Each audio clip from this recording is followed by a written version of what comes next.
So when I was a young kid, I started my first online business and it failed because I didn't know how to generate income from a site, right? Like take credit cards online, etc.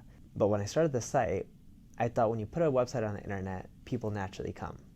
And that's not the case. If you don't market a site, no one's going to come to it. But I didn't know as a 16-year-old. So I ended up hiring a few internet marketing firms and they didn't do well. And I ran out of money, so I had to learn how to do it myself. And the reason I got good at internet marketing is because I'm creative. So the creativity is the number one secret to actually driving traffic. And if you can come up with unique stuff or unique product, etc., and you're creative, you'll tend to do better than the person next to you who's not creative, who's just following textbook maneuvers and doing what everyone else is doing. And I found that over the years, I've always been consistently good at driving traffic. And I realized it was a gift when every time we started a business, we never had a problem with top of funnel being visitors or leads, right? Like at Kissmetrics, on a bad month, we're getting at least 5,000 to 10,000 people hitting us up saying, hey, we want to pay for the product. Sales reps can't handle the volume, right? We have that problem with all my businesses, and I'm like, I'm actually pretty good at the top of funnel. And when I started working with other companies like Airbnb or TechCrunch over the years, and I consulted a lot, I've always been able to help them all out with driving more visitors. So I figured that's my gift, right? If you want the best person to get a visitor or a customer, that's not me. But if you want more relevant eyeballs, I've just been good at it. So there's profitable traffic and non-profitable traffic, or more specifically, relevant traffic and irrelevant traffic. The way I look at things is a few ways. One, what traffic, keywords, referring sites, etc. are converting into leads or sales. Those are traffic sources that I want. This other thing I look at is what traffic sources aren't converting. And then I look at why. And the first reason I found out why is I'm like, all right, are those visitors irrelevant? Are they coming from sites that aren't on the same subject matter as my site? If they are, then I go and figure out why aren't they converting.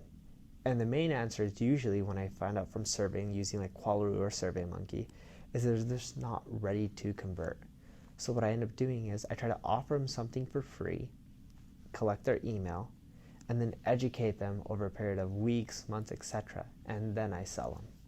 So those are the ways that I try to get visitors to become customers or more relevant. The difference between online marketing and growth hacking is most online marketers just go out there and they say, hey, how can I drive more traffic? There's more than just traffic. Growth hacking is a term used, let's say, within the Bay Area. It's really popular. It's not really popular outside the Bay Area, but it's more so just adapting your whole business, right? So when you're trying to grow, it's not just marketing who can drive traffic. It's also design who could help convert more visitors into customers. There's also product who can actually make the onboarding experience more simple, so that way customers actually use the product, right? It could also be sales and how they're fine-tuning their approach to close a deal and using metrics so that way it's more fine-tuned. All of these things actually can help you grow. For example, if you look at Dropbox, they tried paid acquisition, and a paid customer for Dropbox when they use pay-per-click or SEM was $200 to $300 and something dollars. Now when someone's paying $60 a year for a Dropbox customer, the economics don't work. They're losing money. Even if a customer paid for years, there's cost to service that customer, right? Because it costs them more than $1 to give them storage space, etc. So what they ended up finding out is, hey, paid acquisition doesn't work well for them. But they found out getting users to invite more users, tweet about the service, etc., caused more user growth. And they rewarded the users for doing that. So those are all examples of growth.